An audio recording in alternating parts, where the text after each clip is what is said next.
Love it or hate it, there's no denying that Mini's most important model is no longer the classic three-door hatch. Rather, it's the Mini Countryman.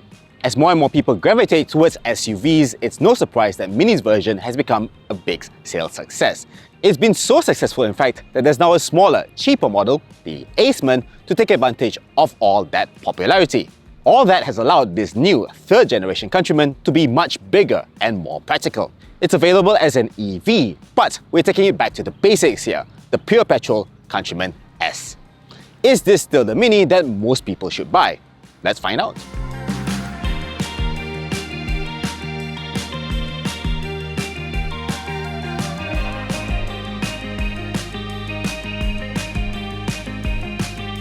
The MINI Countryman S was launched here in CBU fully imported form, and that cost a whopping 350,000 ringgit. This is the CKD locally assembled model, and it's much cheaper, 90,000 ringgit cheaper in fact, making it 260,000 ringgit, exactly the same as the EV model. Now, there are two aspects to this review because, spoiler alert, we've already driven the all-electric SE. So we're going to find out how this car is in isolation and also compared to its electric version. For the same money as the SE, you get basically the same looking car, and that means you get this really rather angular design that's a world away from the more rounded designs of past Minis. You get these square headlights and the octagonal grille, and that's set within this sharp, squared off front end. The only difference between the S and the SE is this S badge. It's red here and lime green on the SE. This angular theme continues on the side where you have these squared off fenders and this L-shaped crease that runs from the A-pillar all the way down to the sides of the car. You've also got this flush pull-up door handle rather than the usual pull handle, and that makes it more aerodynamic. The wheels are the same 20-inch rollers that you'll find on the SE. They're called windmill spokes, which are apparent in these flat spokes, and they're finished in the same melting silver, which is sort of gold, than you have on the grille, the Mini badges, and this really rather weird upside-down fin on the C-pillar. Back here is where you can clearly see how much bigger this new Countryman is compared to the previous model. It's a massive 130mm longer. In fact, it's only 60mm shorter than the BMW X1. These two cars are basically the same car underneath, and it shows. The designers have tried to be a little bit clever by tapering this rear end to make it a little bit shorter visually, and that works from some angles. But from others, you can really see how much longer the rear overhang is.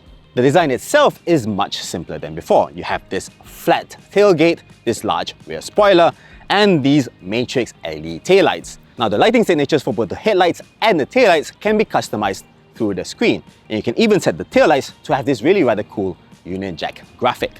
Overall, it's not a bad looking car, but it does lose a lot of that cutesy Mini look, and that's a real shame. Inside, again, you get the same interior as the SE, which means you get this clean and minimalist dashboard, this widescreen view out, and lots of fabric trim, including on the dashboard, the door cards, this center spoke on the steering wheel, and this center console. You also got this nice play of colors. Everything is colored in this dark petrol or blue, and there's also this nice gradient that goes from blue to tan. The build quality though is a bit of a mixed bag. Everything does feel reasonably well put together. The doors open and close with a nice click, and lots of the touch points have this solid, thick feel to them. But the fabric is quite rough, and the plastics that you can see are all hard and scratchy. We should also point out that this Countryman S is locally assembled. We had no trouble with the CBU fully imported SE, but on this car we had a little bit of trouble closing the tailgate, and the driver's door does have a bit of a squeak to it. Now, this car is a well-used press example, and we can only hope that customer cars don't have these issues, but it's not exactly confidence-inspiring. As with all new Minis, the Countryman has the same 9.4-inch circular OLED center touchscreen. As it is an OLED, the colors are bright and you get nice dark true blacks. You don't get a traditional instrument cluster per se, but there is a head-up display that's fitted as standard, and that shows you your speed, your power meter, and your fuel gauge. The display is nice and bright and is right in the field of view, but it is missing a lot of information. If you, for example, want to see your fuel consumption, you'll have to tap on this odometer display to see it. That's not exactly practical. Beyond that, the interface is exactly what you expect from a Mini, which means you get nice, crisp and colourful graphics, and even a dog avatar called Spike when you use the voice control. You've also got plenty of drive modes that Mini calls experiences. You've got this green or eco mode, you have a timeless mode that shows you an old school set of gauges, and there's a sports or go-kart mode that literally whoops at you when you select it. It's all a bit much to me. As you'd expect, there's wireless Apple CarPlay and Android Auto. I do like that the wallpaper extends all the way across the display, but the actual CarPlay display itself is really quite small, and that makes selecting these icons at the bottom in particular quite hard to do. I'd much rather have this whole full screen display that takes advantage of all this screen real estate. Now this is a BMW operating system, so the app drawer is very scatterbrained and hard to use, and you can only customize the settings for your drivetrain, your steering and all of that through the go-kart setting and not personal setting that you'd expect. Below the screen, you have basically what's left of all your physical controls. There are no aircon controls, that's now in the screen, but you do have a volume knob, this experiences toggle, this stubby gear selector, and this really rather cool engine start-stop twist knob. It mimics a conventional key, and it's kind of similar to what you'll find in a Porsche, which is ironic because Porsche is now moving towards a conventional start-stop button.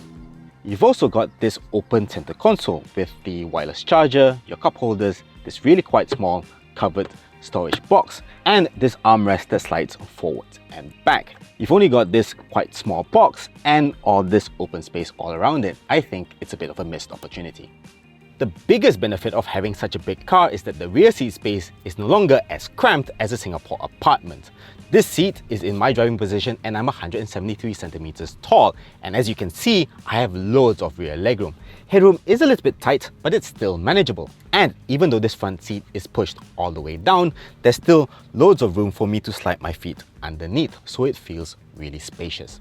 This is thanks to the car not having to fit a big battery underneath the floor, unlike the electric model. This is another plus point for the petrol car. The downside is that there is this rather big hump on the floor. Now that's understandable given that this car is all-wheel drive and there's a pop shaft running all down the car. But this and the fact that the center console reaches quite far back does mean that the center passenger has no choice but to put their feet on either side of this hump.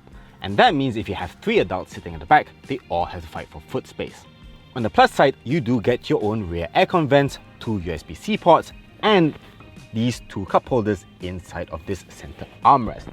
And if you need more boot space, you can put this rear seat more upright, and you can slide this seat front and back as well. And on top of that, you get ISOFIX points not only on the rear seat, but also on the front passenger seat, which means you can get a total of 3 child seats inside of this car. You know, for a car that's called Mini, the Countryman is surprisingly practical. Open up the tailgate and you'll find this really rather deep but shallow boot.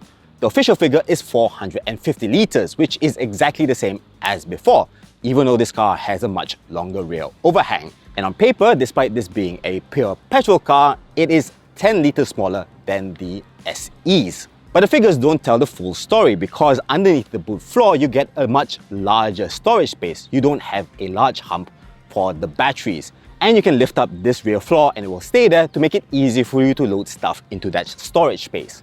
You can also, of course, fold down the rear seats to get 1,530 litres, which is much bigger than before. However, as you can see, there's no remote release to fold down the rear seats. You'll have to open the rear doors to do that, and that is not very good.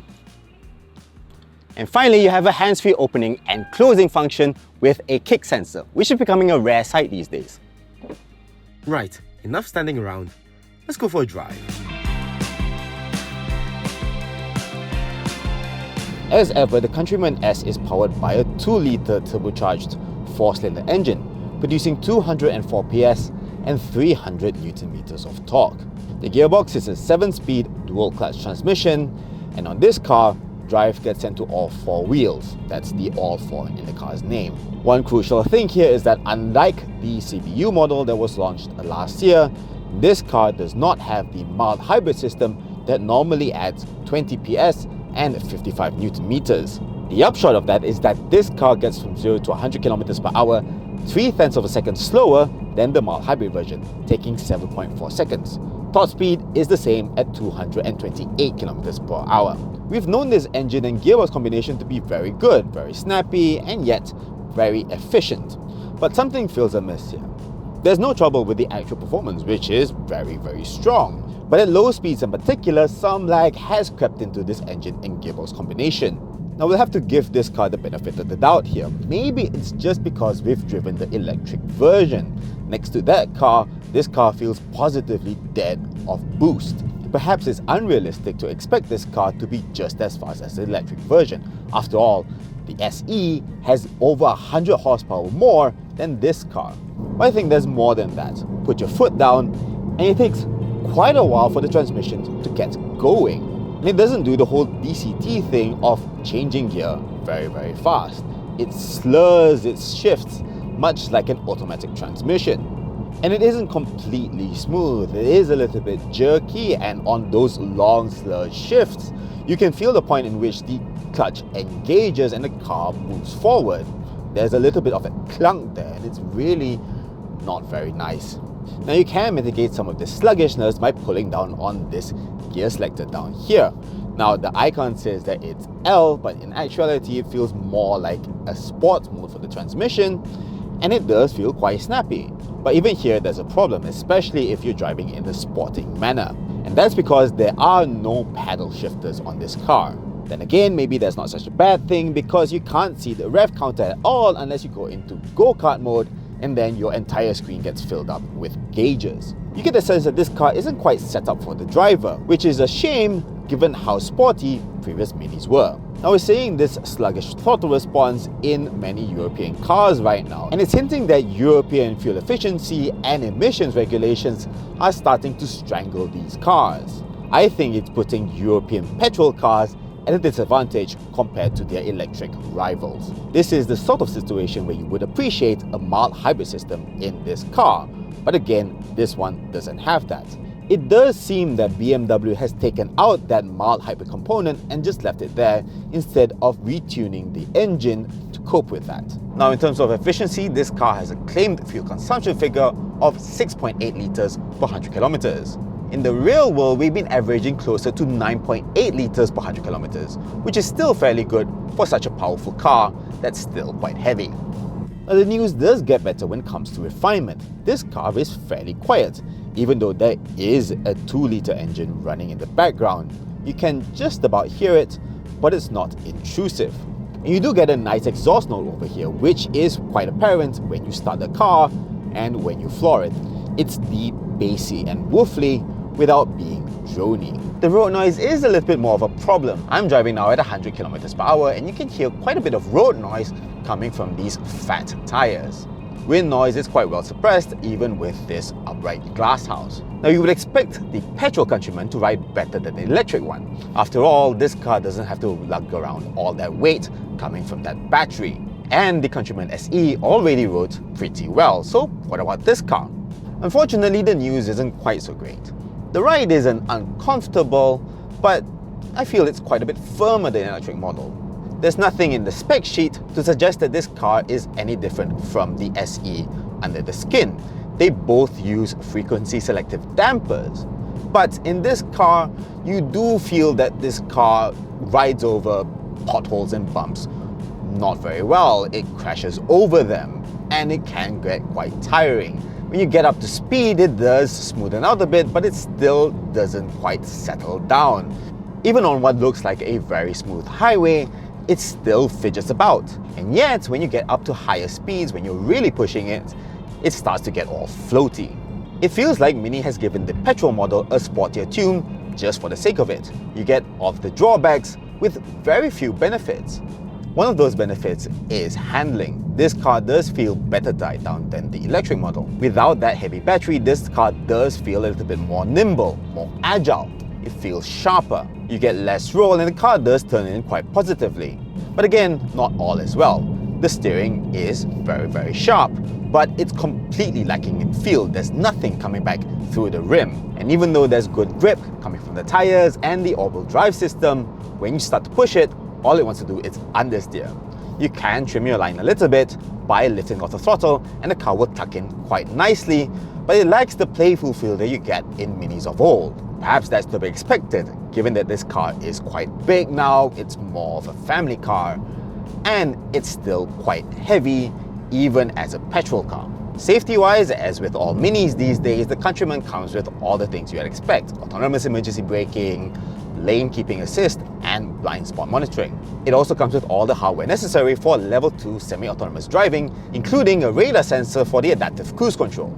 However, just like all the other Minis sold in Malaysia these days, this car doesn't have any of those systems fitted. You'll have to get a subscription for it, and that costs somewhere in the region of 200 ringgit per month, or 4,500 ringgit for it to be unlocked for the entirety of the car's lifetime. Now 4,500 ringgit doesn't seem like much, but come on, I mean a Myvi can get that as standard now. Do better, Mini. To sum up then, the Mini Countryman is still a great family car. It's very big now, very practical, and the interior has a really nice playful feel to it while still being fairly premium. And it still drives pretty well, and it's still plenty fast enough. But the Countryman S in particular feels like a compromised product.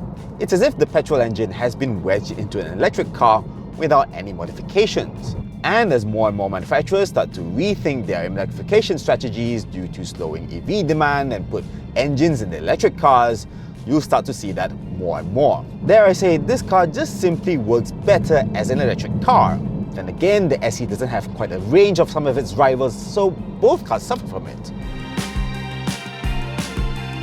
In short, the new Mini Countryman S is slightly less than the sum of its parts. It's still a good car, and if, for whatever reason, you still need petrol power, then this is an attractive, practical, and perfectly agreeable car to live with day to day. But if you can live with an EV, and you can stomach the car's slightly unremarkable range, then the all-electric SE might just be the better buy.